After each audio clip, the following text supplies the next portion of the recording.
G'day everybody, welcome back to the channel and welcome back to 101 Week. Today we're going to be taking a quick, very simple look at finding the center of a circle or a circular plate. This is a very useful skill to have, to be able to quickly and relatively accurate be able to find the center is a very helpful skill for a lot of different situations. So let's get into that. I'll use this large mug that's full of plastic test tubes.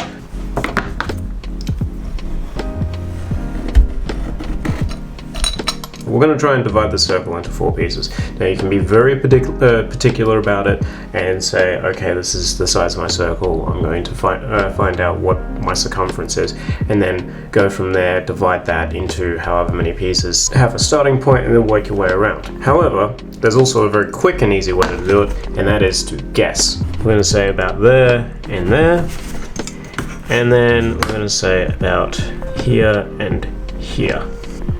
A little bit so it sort of reaches past that center point, and then we're going to arc all the way around.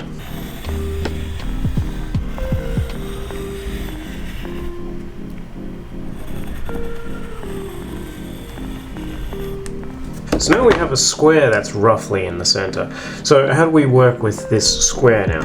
Well, there's 2 different ways that you can go from here. You can go from corner to corner of the square, or you can use these bisecting lines.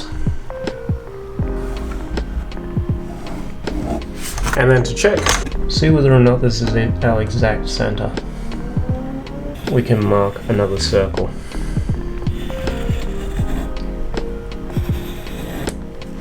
And as you can see, I am off by about, I'd say that's about half a millimeter, maybe like 0.6 or 0.7 of a millimeter, but we're pretty close, and that's in most situations enough. And you can also see that this center line that I marked was actually off, so that's probably where that 0.6 or 0.7 of a mil actually comes from. So how do you do it on a piece of plate? Okay, so this is a little bit more difficult, simply because marking out on an actual piece of plate, it's very difficult to work out where exactly your marks are actually going to be in reference to the edge of the plate. We're going to start off in the pretty much exact same fashion, approximately 90 degrees to each other. Oops.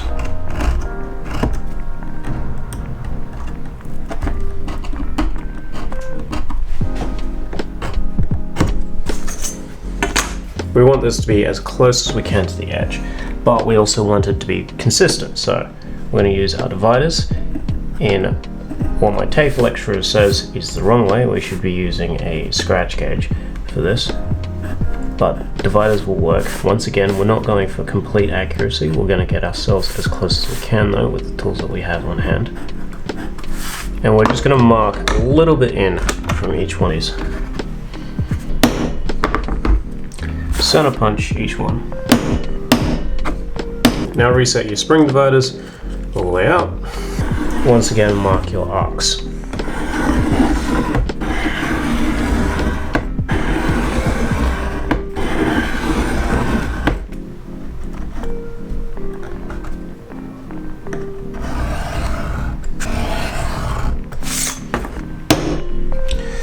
And once again, I'm going to mark a circle and see whether or not we're close.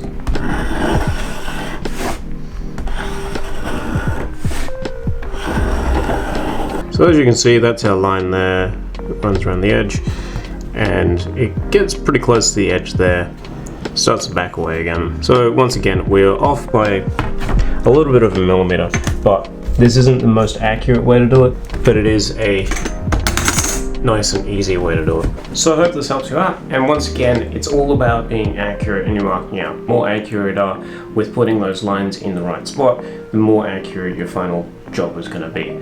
But this is just a simple way of getting a rough center, and we're actually pretty close to the center anyway, so in most situations you'll be able to get this to work for most of your hobbyist sort of things, and even in the industry a little bit. So I hope this helps, and I'll catch you tomorrow for another episode of 101 Week, where we will be looking at something else.